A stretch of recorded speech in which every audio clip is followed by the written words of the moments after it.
Hi guys, konnichiwa, welcome back to my channel. So this is Japanese language vocabulary series and today is another word of the day. So dahil winter season ngayon sa Japan, so ang topic din natin sa ating vocabulary series ay winter edition. So kung nung nakaraang video natin ay tinalakay natin kung ano nga ba ang Japanese term ng powder snow or pinong-pinong snow, which is ang Kunayuki, at ang snow na may kasamang malakas na hangin na ang tawag naman ay fubuki. So ngayong araw na ito ay pag-usapan naman natin kung ang iba pang dalawang Japanese term. So kung curious po kayo at gusto nyo pong malaman ay panoorin at tapusin nyo po ang video na ito. So magsisimula tayo sa kasalungat ng pinong-pino na large at fluffy snow.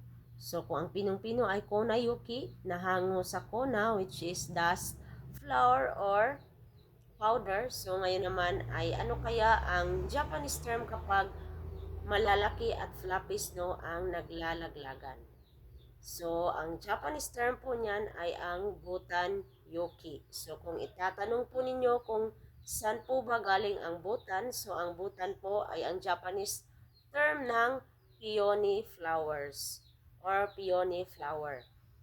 So, yung peony po ay dyan po inihahalin tulad ang snowflakes. So, kaya tinatawag siyang Botanyuki kasi malalaki at fluffing snow siya. So, Botanyuki ang tawag sa fluffy at malalaking snow na naglalaglagan. So, at kasalungat nito ay ang pinong-pino na Konayuki. So, ang isa pang pag-uusapan natin na term ay kung na-experience nyo na ito sa Japan na pagkagising nyo sa umaga na may mga nakabitin na tumigas na parang tumigas na yelo sa mga bubong or sa mga kahoy. So, ano kaya ang Japanese term natin dyan?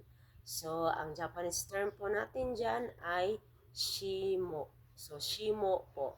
So, yung mga crystal-like na parang yellow na nakabitin sa mga bubong or sa mga kahoy.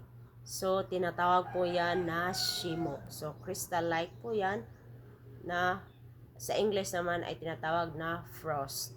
So, tandaan nyo po na may apat na po tayong term na tinalakay at sana po ay wag nyong kalimutan ang mga term na yun dahil baka marinig or magamit nyo man lang siya sa inyong Japanese conversation with your Japanese friend, coworkers, or your boss.